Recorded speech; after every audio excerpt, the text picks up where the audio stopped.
So welcome to Emotional Intelligence for Conscious Capitalists. My name is Michael, as I said, and I'm representing one of my projects, the Emerging Leaders Project. Shout out to Mia and Ada, who just joined. They're my friends from that world, and I'm super happy to have you guys here. So real quick, just a little about my background. I grew up in New York City, and when I was a teenager, I got very interested in entrepreneurship and international travel and sort of like comparative religion, although I didn't call it that at the time. But those were kind of my guideposts for the next 10 years of my life or so. And that took me to eventually spending about a year and a half living in Southeast Asia. And in particular, I spent 10 months living in Kathmandu. So this picture on the right is a picture of the Bodhanath Stupa in Kathmandu. And I was what do you call that? Like a student, but not for credit, auditing. I was auditing some courses at a really interesting school studying Tibetan Buddhism pretty intensively during that time there. And it was a very transformative experience for me. And when I came back to New York, I found myself struggling a little bit with how to take what I had learned there and what I had been exposed to and sort of translate it to my life as a 20-something modern guy living in New York City and trying to figure my life out. So I got very interested in these kind of intersections of like spirituality and, you know, science or business, things like that.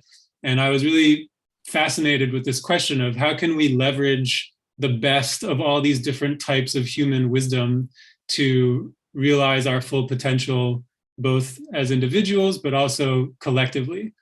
And that was how I got introduced to Conscious Capitalism, which was a pretty new thing at the time. This was like 2010, 2011. And that's been pretty much my core inquiry ever since, how to like integrate and bridge these different worlds in a way that transcends and includes all of that to find our way towards something new that is emergent. So my current work is I do some coaching, I do some group training and facilitation, I do some organizational consulting. I am a business operations manager for a meditation teacher, and I'm also the co-founder for the Emerging Leaders Project, which is a leadership incubator for conscious social change.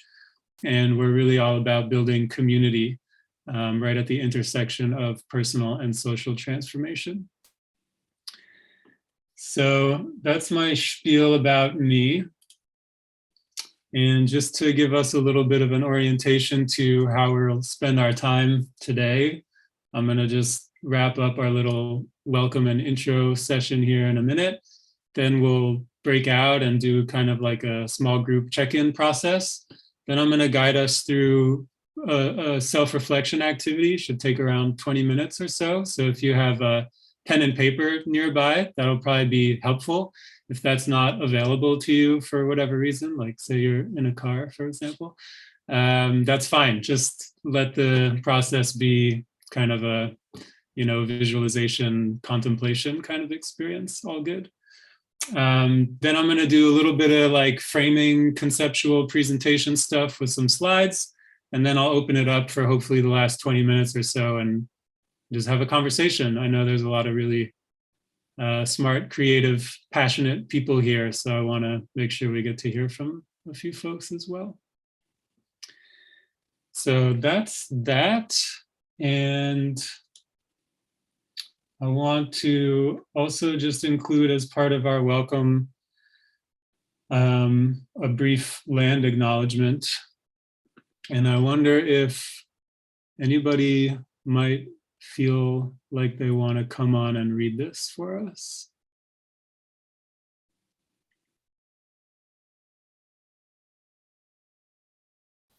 Elizabeth? I'll read it for you. Awesome, thank you. We recognize that as residents of Maine that we are living on the ancestral homeland of the Wabanaki tribal nations. We honor and offer gratitude for the land itself, as well as the communities who cared for this land and intentionally stewarded their relationship with it for thousands of years. We acknowledge any and all injustices that have separated the Native people from their land and the injustices that continue to affect Indigenous people throughout the world to this day.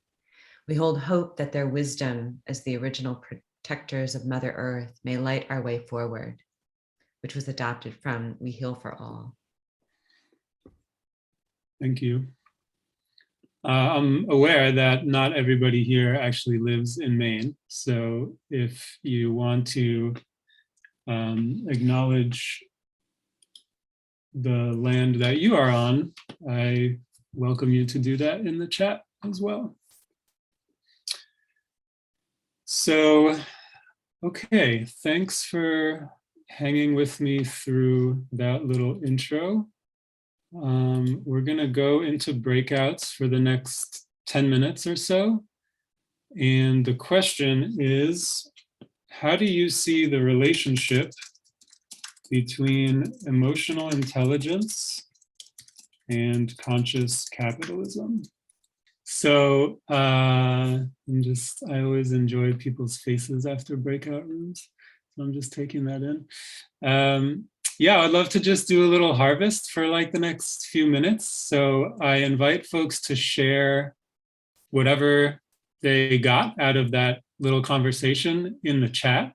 And if you're willing to come on and say something about that, you can just raise your real hand or raise your Zoom hand and have the mic for a couple of minutes so we get to hear from a few voices. But if you want to just drop it in the chat, that's also great, either way.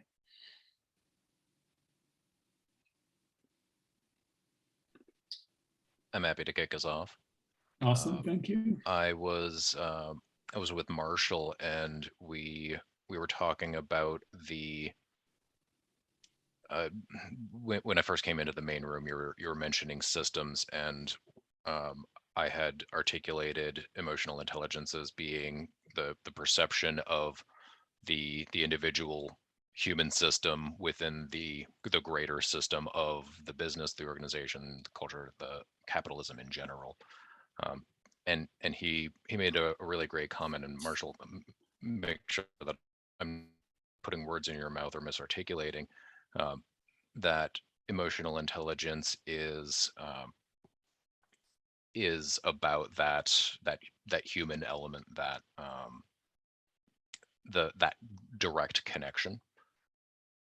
But then we also talked about scaling that up to, all right, you've got a chief people officer who is responsible for a business of 1,000 employees, and the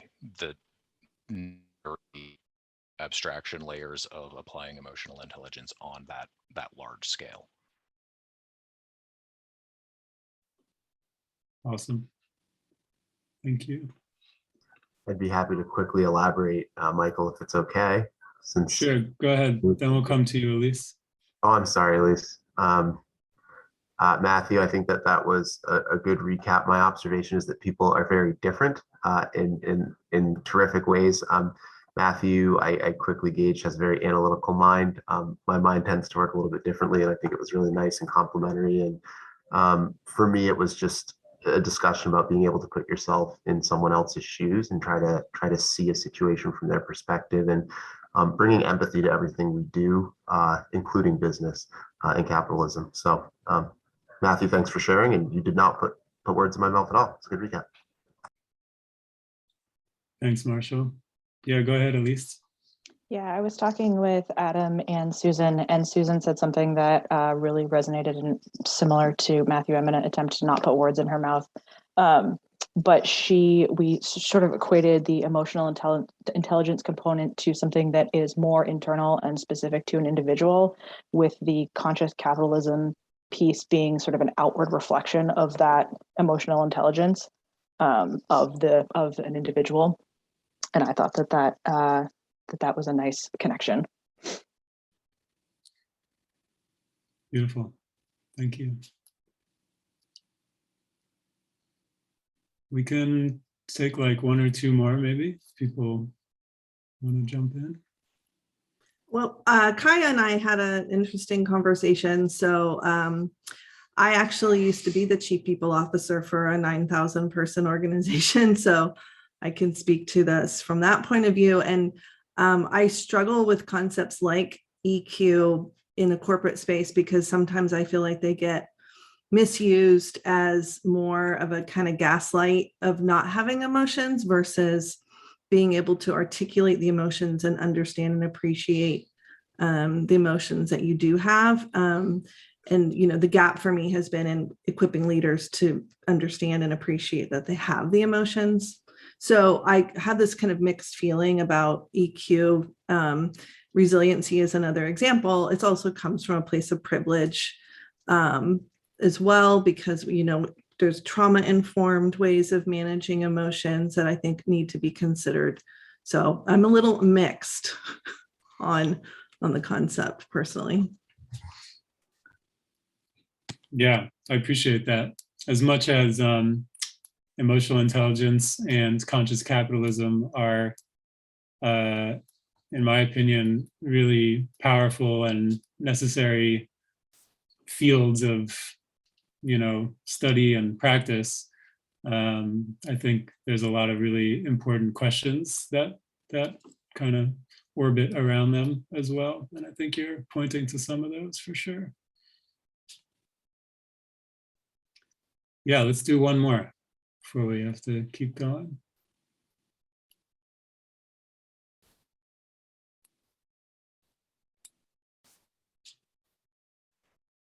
One thing that Elise said that I really liked was that emotional intelligence is kind of about changing your mind and being open to changing your mind. And conscious capitalism is also about changing our way of thinking about capitalism. So there's kind of a synergy there between those two.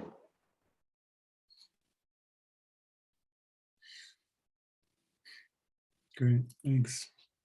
Yeah, so I'm hearing this relationship between individuals and the larger systems that they're embedded in, and this kind of inner reflecting outer process that happens, and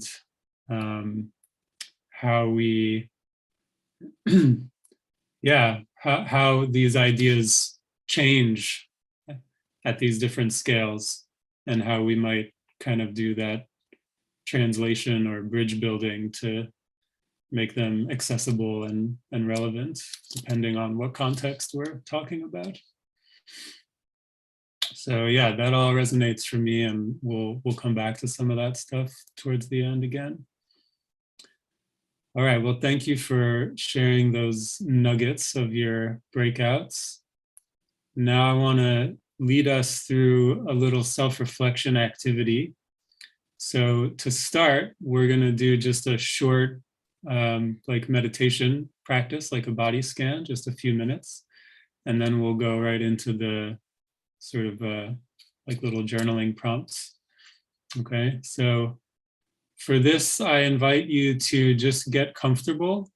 I'm not super rigid about posture for this kind of practice, but you should be able to just sit comfortably and alert for the next few minutes. And I do encourage you to have your feet flat on the floor, if possible. So I don't know if folks, I imagine some of you have, but maybe some of you haven't, if you're familiar with a technique called the body scan.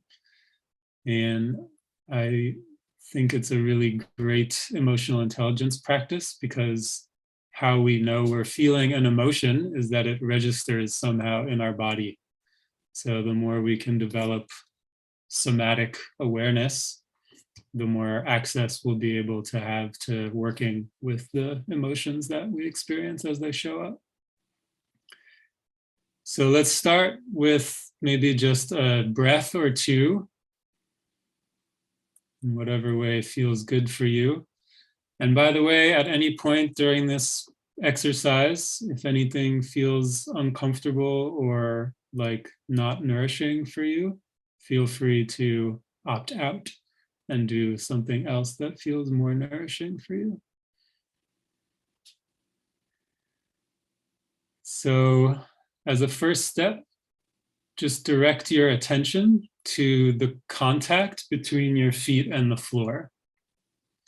So you're just paying attention to the sensation of the pressure, the slight pressure that the weight of your feet make on the floor.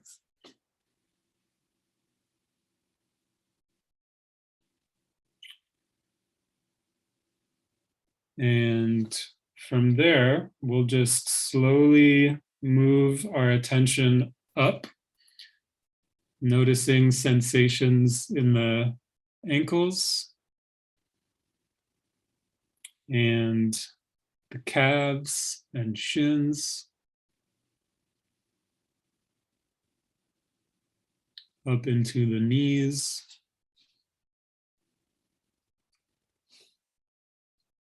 up into the thighs,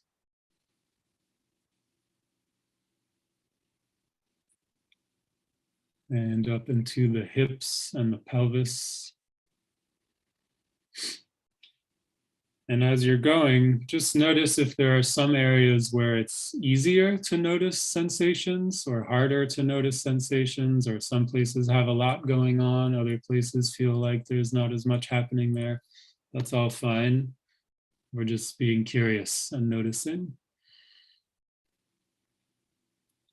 So then we'll keep going into the belly and the lower back.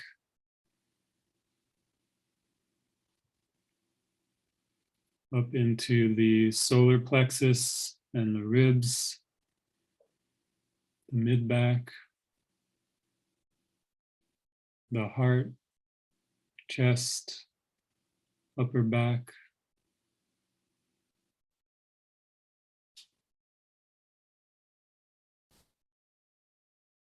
And then let's go to the fingers and hands, up through the wrists and forearms, into the elbows, biceps and triceps, and up into the shoulders. And then moving into the neck and the jaw, tongue, lower skull, face, eyes, forehead, back of the skull, and then the crown of the head.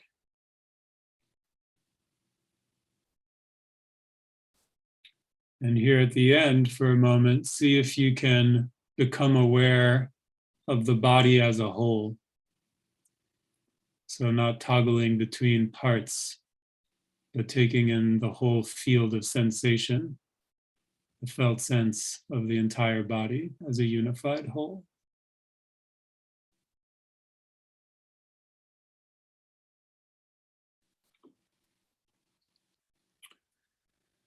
So that's our body scan micro practice. And from here, also welcome Hanuman. From here, I'll ask you to bring to mind a recent situation where you had a little bit of a strong emotional reaction. So on a scale of 1 to 10 in terms of intensity, I would say aim for something like a 5 to 7. So not like you really freaked out, but something where there's enough of a charge there that it's noticeable. And if you have something pretty recent, that's great. If you need to go back a few days or within the last week, that's fine. But just try to recall that situation as best as you can, so you can remember what happened and also how it made you feel.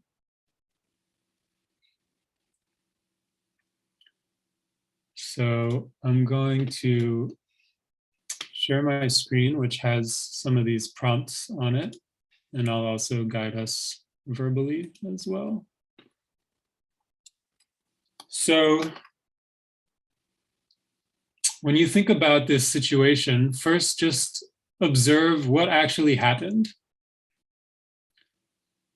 like as objectively as possible, and just keep it really simple. Like, you know, my colleague left dishes in the sink at work,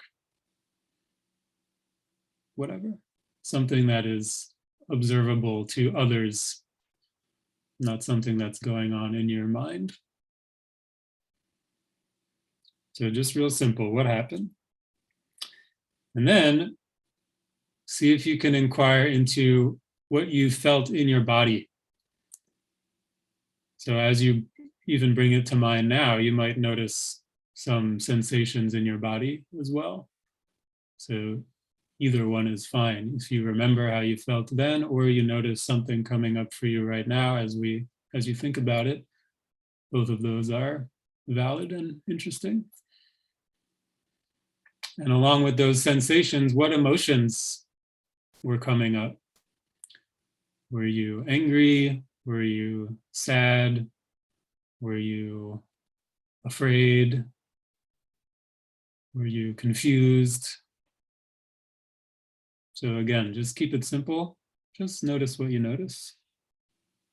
We're not overthinking this too much. And see if you have a sense of how intense it was as well. Very strong, pretty mild. And along with those sensations and emotions, what were the thoughts that were going through your mind?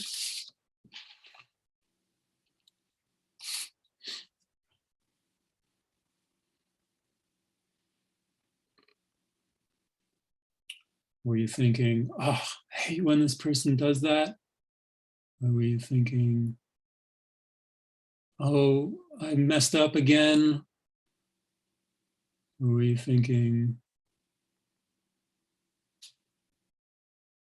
whose fault is this?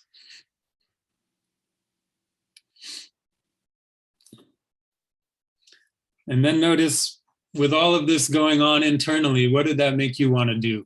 What was your impulse to act?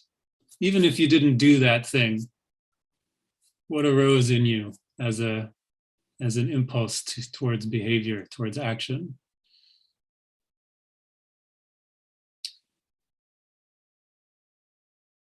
Did you want to run away? Did you want to yell and scream? Did you want to try to, work it out, make people feel better, make yourself feel better somehow?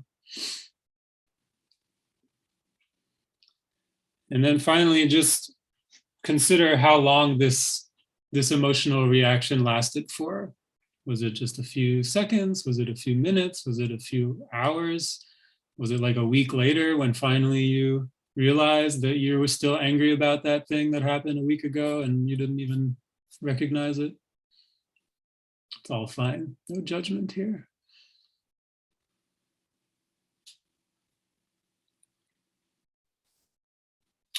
All right, so this is the first step in this process. We're just kind of observing what happened. What was this experience like for me? What was going on there? This is a really good practice to do like over a few weeks at a time, to just reflect on these experiences and start to see if you notice patterns or things that really stick out, like a log. So the next step is we'll kind of look under the surface a little bit deeper, what's actually going on here that maybe I wasn't aware of at first pass. So the idea here is that with practice, we can reduce the frequency of these amygdala hijacks, as they're sometimes called. The amygdala is a part of the brain that is part of our emotion regulation system, but it's also associated with the fight or flight response. So sometimes something happens, And before we know it, the amygdala kicks in and we're just in that, like, reaction mode. So we can train ourselves to learn to recognize that and work with it earlier and earlier and earlier in the process, so that those reactions happen less frequently, they're less intense, they're shorter in duration, we recover more quickly. Doesn't mean they fully go away, but we can work with them more skillfully.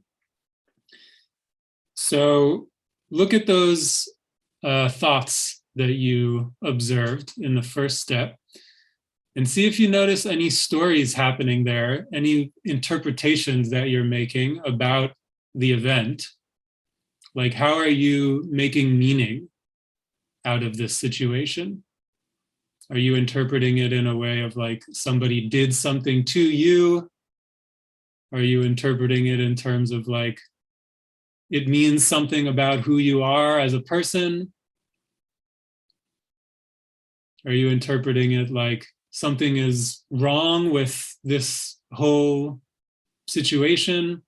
So we're just kind of looking for what are the stories that we're telling that like sit on top of the actual event. And then how might those stories be actually informing your response to the situation? See if you can see some connection there.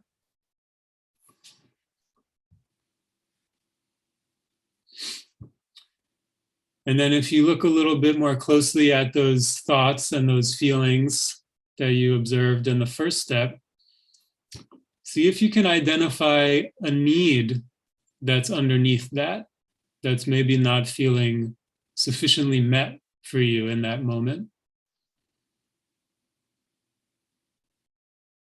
So that could be a need for honesty or connection or integrity, autonomy. These are some examples of needs that we might have that when things happen, we don't feel like those needs are being met. It shows up like a strong emotional reaction for us.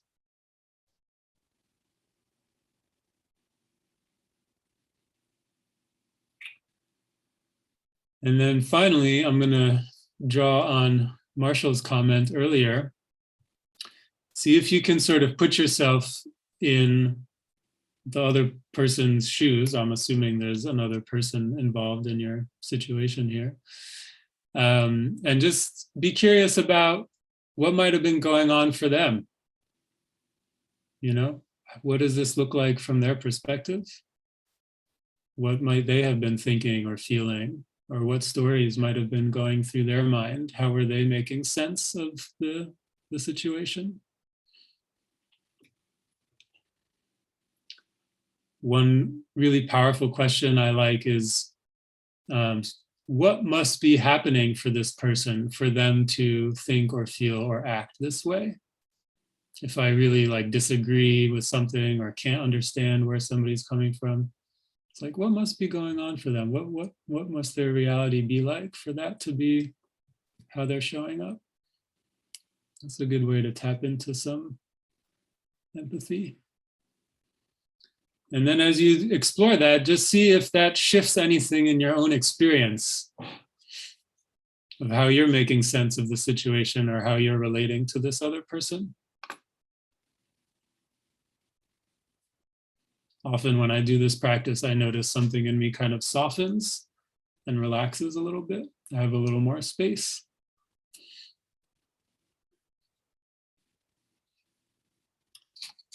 All right, so I'm going to take us to the final step here, which is kind of strategizing for next time, because one thing about our triggers is that they usually don't only happen once. So the first thing to consider is, why do I even care here? Like, what's actually important to me in this situation? How does this relate to my sense of core values? If I didn't care, I wouldn't be having a strong emotional reaction, most likely. So what is it that's important to me here?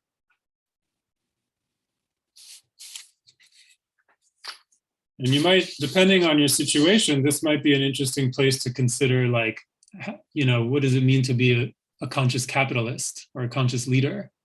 You know, how do I think I want to show up as that, in that kind of a role, in that kind of a context? And then from there, based on these values, like say, you know, I care because I believe in fairness. That's a value for me. I believe in fairness. Okay, so how can I show up with like embodying fairness, right? Like take a stand for fairness. How do I want to, what's my desired outcome here? And how do I want to show up to move things in that direction? Do I want to be more empathetic, for example? Do I want to be more vocal about my needs? Do I want to have more explicit agreements with people so that we are managing each other's expectations, etc.? So what is it that you would like to try to do differently? And then how can you commit to practicing that as a new behavior in daily life? What does that really look like in concrete terms? And here I really recommend like small steps, you know, it doesn't have to be a total transformation of you or, you know, the situation. But just what feels like a small but meaningful step you can take. I'm going to put us back in breakout rooms for same thing, about 10 minutes. And the invitation is just to share a little bit about what that experience was like for you, to whatever degree you're comfortable. And if you got a clear next step for how you want to try to do things differently next time, I invite you to share that in particular, because it can be powerful to vocalize those commitments and have them be heard by other people. And then we have a little bit more accountability because we put it out there in the world. So I'm going to put folks in breakout rooms for the next 9 or 10 minutes, and then we'll keep going here.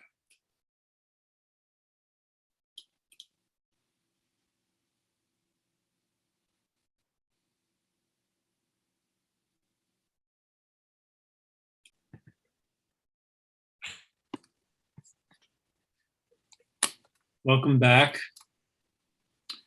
So I was just debriefing with Elizabeth a little bit about our experience with this practice. Show of hands. How many people's like next time what I want to do differently thing is, or like includes pausing to take a breath?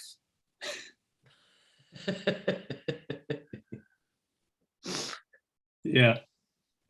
It's like kind of a universally pretty good idea in these situations.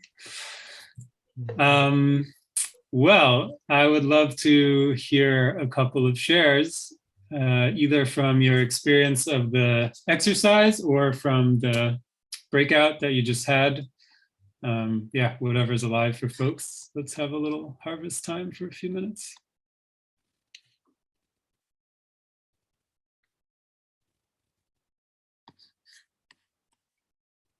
Yeah, Alexandra. So I think I learned something quite interesting for both Etta and Marshall, because I think we need to have some balance to know, because Etta has, I'm sorry, is it okay if I talk about your situation? She mentions that she has the opposite of what Marshall and I, that she doesn't know when to react, like when to stand for herself at some point.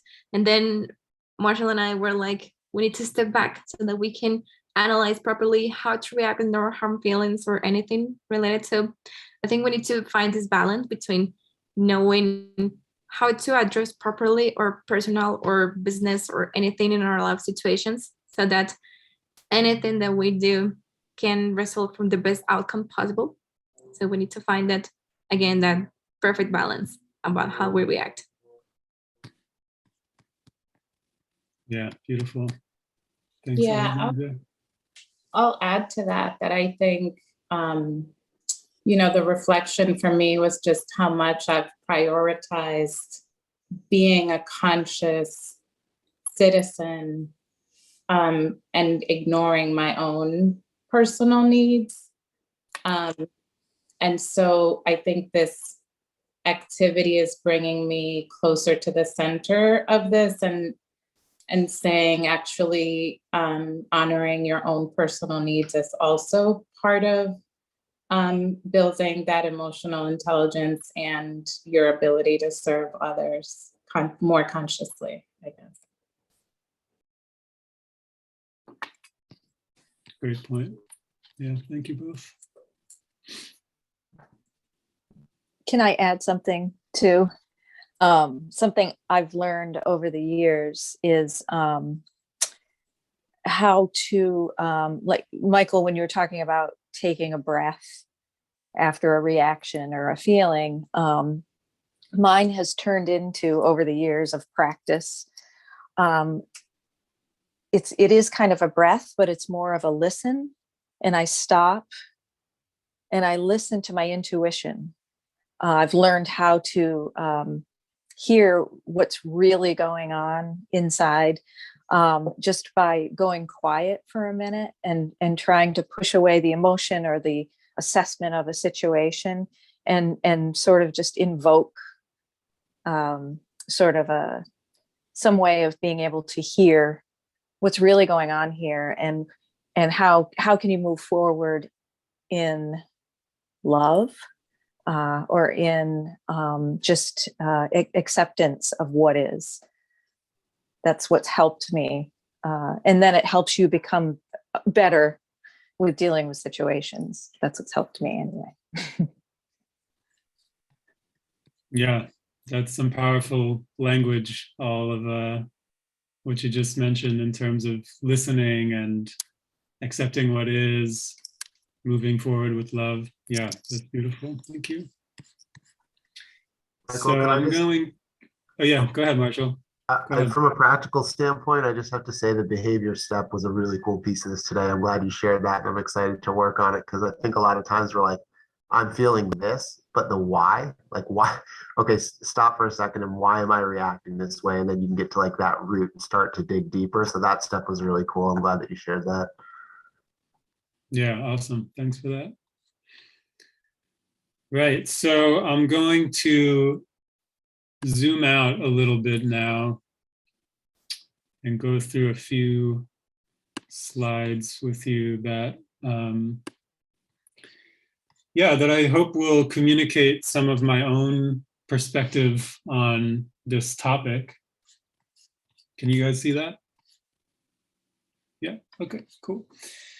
So first, I just want to point out that in the model of emotional intelligence that I'm trained in, there are these 4 domains of the larger umbrella of emotional intelligence: self-awareness, self-management, sometimes I call that self-regulation, social awareness, and relationship management.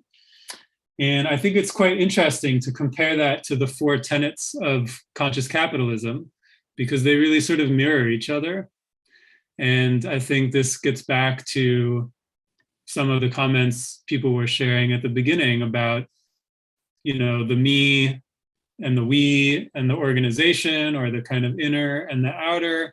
And you see how both of these concepts are addressing those different levels of what it means to practice emotional intelligence or practice conscious capitalism. And so they end up sort of describing the terrain in a similar way. So I think that's a cool thing to just notice here at the start. So I want to share my 3 big takeaways from my training as an emotional intelligence coach. My first big takeaway is emotional intelligence is science. It's not fluffy soft. I mean, it is fluffy soft stuff, sort of, but it's also science. And this is the model. This is the theoretical framework that I was trained in. And you can see the 4 domains that I just mentioned across the top. And then you can also see that within each of those domains, there are these core competencies. And what's not shown here is that each of these competencies is further broken down into a handful of what are called behavioral indicators. So that would be these kind of observable behaviors that theoretically would demonstrate one's capacity in these different core competencies. So based on that, we can develop assessments, which Daniel Goleman, who is the mind behind this model, has developed a 360 assessment, which I'm certified in, and goes through all of these behavioral indicators and asks, you know, on a scale of 1 to 5, 1 being hardly ever and 5 being all the time, how frequently does this person exhibit these different behaviors? And with that, combined with some qualitative comments about just how do you experience this person as a leader, we can get a pretty good picture of this person's overall capacity in terms of emotional intelligence broadly. So there is a lot of interesting neuroscience behind this. There's a lot of interesting like statistical validation kind of research looking at how this assessment actually maps across different organizations and roles and cultural contexts and things like that. Emotional intelligence for me is a really interesting intersection of psychology and leadership studies and, you know, mindfulness and contemplative practice and like organizational performance science into statistics.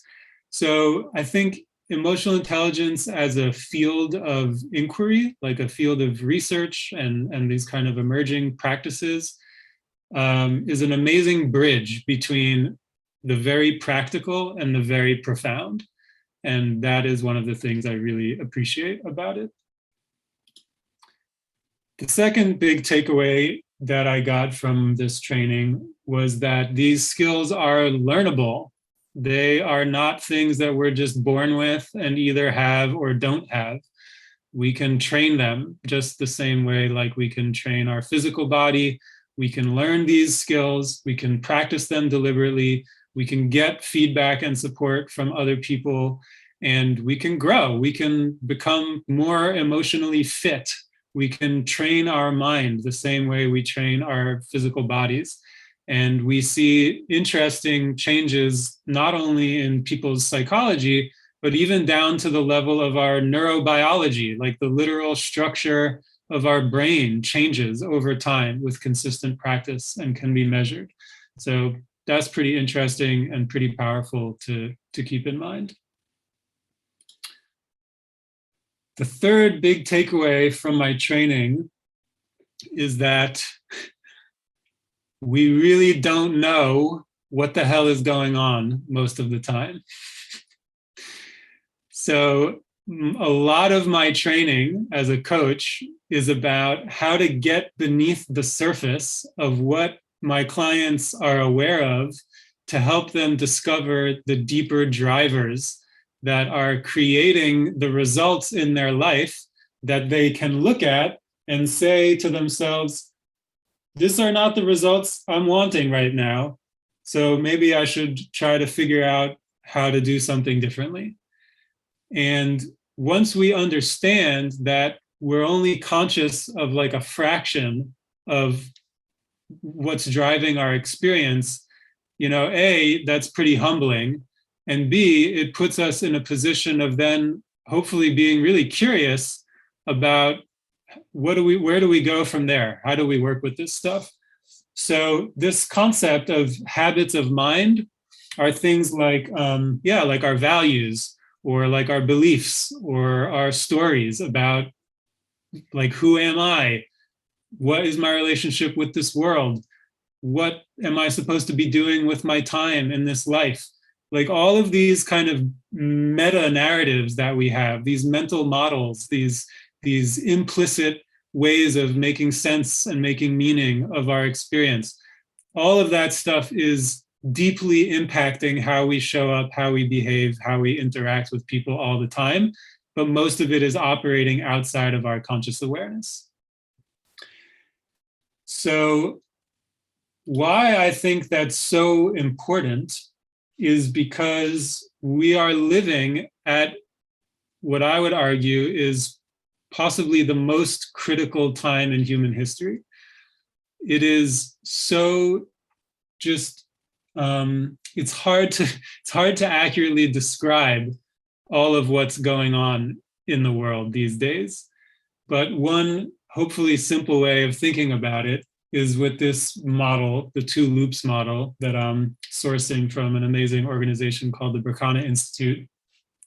And the idea is basically that we're living at this transitional moment where we can see that the structures and the systems that we've relied on for the last several hundred, or even in some cases thousands of years, are in a decline phase. They've kind of reached the end of their life cycle. And at the same time, new systems are beginning to emerge, but they're not quite clear. What are they? How do they work? Is it real? Where are they? Who's doing it? So we've got kind of like one foot in the old story and one foot in the new story. And one of my friends said it's a little bit like having one foot on a dock and one foot in a boat. And the boat is sort of like drifting away from the dock, and your legs are kind of, gradually doing a split, and it's pretty uncomfortable, and there's a good chance that you fall into the lake, So in that scenario, what we're saying is that there's a level of unprecedented complexity and disruption. Like, how many times did you hear the word unprecedented used in the news or on social media over the last 2 years? Like, unprecedented is the new normal, right? That's hard to put our minds around. And that's not I believe that that's not going anywhere. We're not going back to like the old normal. So this level of complexity and disruption and uncertainty, some people call it VUCA. I don't know if people have heard that term. Volatility, uncertainty, complexity, and ambiguity. That's what VUCA stands for. And that's a good description of what we see out there. But when we think about it in terms of emotional intelligence, what that means is we're all kind of like swimming in the water of a huge emotional trigger, like a collective amygdala hijack, that like the field around us is saturated with a sense of overwhelm and polarization and just like fear about the future. So this is a really intense moment to be living through. And I'm playing around with these acronyms. I was inspired by VUCA. So I'm saying something like, the skills of emotional intelligence can help you move from being an oaf to being an ace. That's my premise. So instead of being sucked into the vortex of overwhelm and anger and fear, we can actually become a source of coherence and stability and positive energy. And that is what enables us to be an effective conscious leader. We have to learn how to regulate our own emotional experience in the face of this massive transformation that we're all going through. So I love this quote from Stephen Jenkinson. I think it also captures our current moment really well. And it's true, like, you could look at this as a really awful situation, and sometimes it really feels that way, but you could also look at it as an amazing opportunity for just incredible possibilities to come forward. And I think the assignment here is for us to embody that new level, that new way of being that will be the foundation for solutions to emerge. And so that's basically what I want to leave us with, like an invitation to recognize where we're at, what time it is, and to step up, to lean in, to be the change that we want to see in the world. And that starts with us. And I think the skills of emotional intelligence are just essential tools for being able to do that. So I also use this framework. We call it the 4 keys of emerging leaders. wake up, grow up, clean up, show up.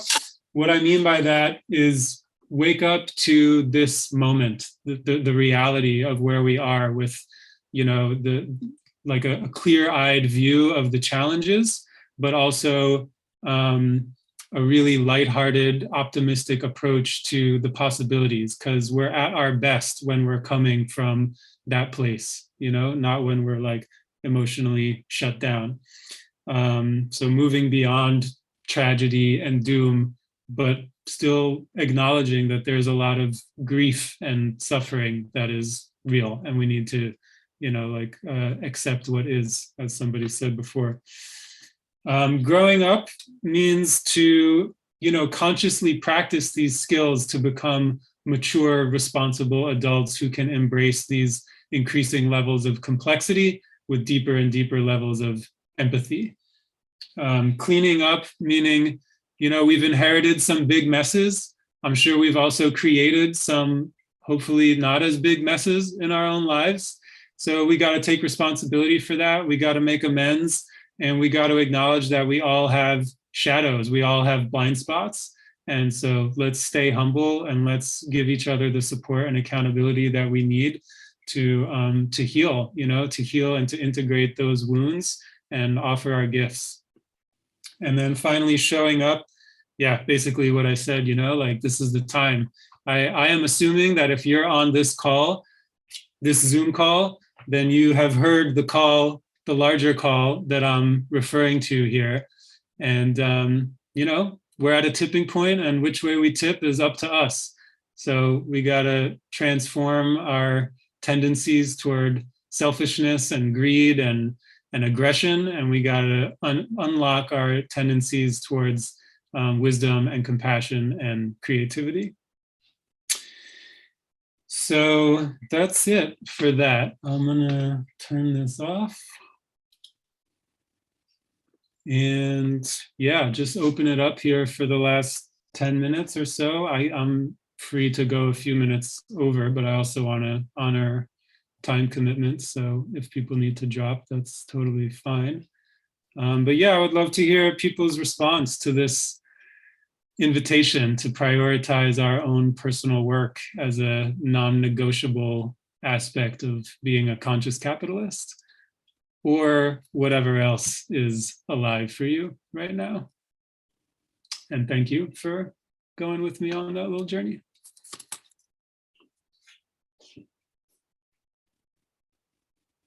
And I'd also especially love to hear from anybody who hasn't had a chance to share yet.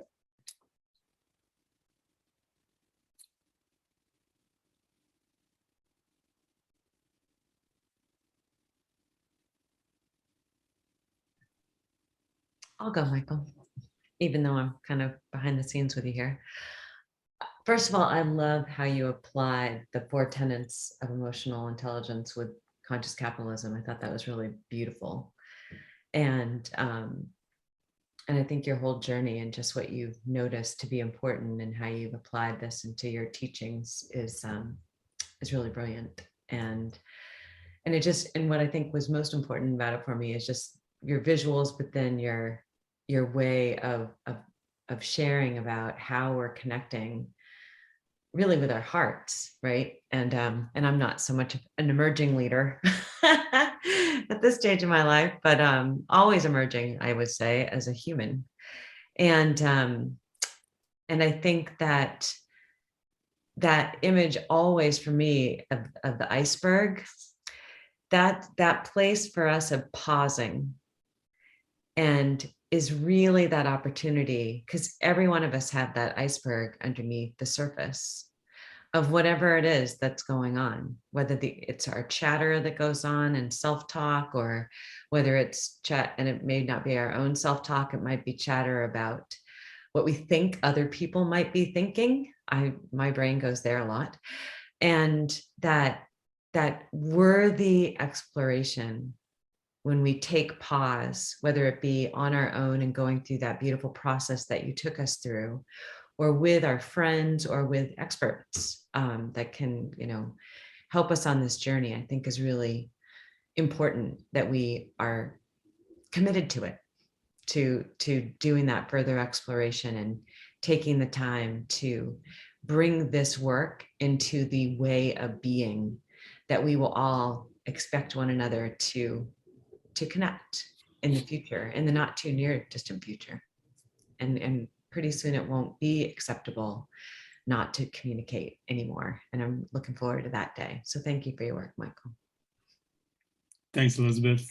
Yeah, I want to first acknowledge emerging leaders of all ages, and just point out that for me, it's less about how old we are and more that we're like leaders in this emerging movement, of like trying to build this more beautiful world together. So I can jump in. I hope there's not too much noise behind me in a co-working space. I'm just blown away by the connection of these two things, because like I'd heard of these two things independently, but I never connected them together, and it's just fascinating and just kind of mind-blowing, the connection that you make and then the impact that it can have. So that's what I'm taking away. Pretty awesome. And Beautiful. Important. Yeah, thanks, Susan.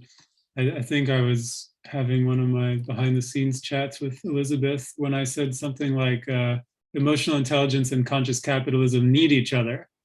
And I had never quite had that thought before, but in this moment, that feels like a good thing to acknowledge.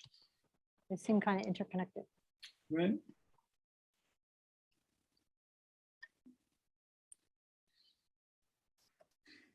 Yeah, Elizabeth, I really like what you shared just now about that idealized future, or like trying to that future emerging of when we can have these kind of frank and open conversations as a day-to-day, as like that's just how we communicate now. There is this authentic breakthrough that happens. It's a practice, and I learned and I'm continually like reminded that it is a practice, and it's not, in my experience, not always easy at the beginning to show up, and that's okay, and that I just take it easy on myself, because I'm about to do something amazing. I think we all are. I'll say that too. I guess there's feeling of like we all an invitation. We're doing something amazing, guys, to showing up here in this moment. And so yeah, and that practice is what it is, to practice. So thanks for hosting a place to practice and practicing with me. 100%, Mia. Thank you so much. So important. Yeah, that makes me want to just share, like, part of what I'm trying to communicate, or like part of what feels important to me about this habits of mind thing, is we might hold really noble intentions and aspirations, but if we're not accounting for this iceberg, we can slip into recreating the same cycles of pain and harm that we think we're actually trying to solve, And that's, for me personally, that's a tricky place to stand, because then sometimes it makes me feel like, well, I can't really go for the thing that I'm wanting to go for until I do more of my cleaning up my own BS, because what if I go for it and then I end up, hurting people or messing things up or whatever, So yeah, like what you said, Mia, about just kind of being compassionate with myself and remembering that it is an ongoing practice, an ongoing journey. It's not either or. There's no like doing it perfectly. And the most important thing is to surround myself with people who can both challenge me and keep me accountable to those noble aspirations, but also like really hold me and see me and support me in the moments where I'm feeling like burnt out or, you know, super vulnerable or whatever is going on. The community of practice, as you well know, Mia, the community of practice is what it's all about for me. So whether that's conscious capitalism or emerging leaders or something like that, or, you know, whatever you've got, I think that's where it's at. So thank you for naming that.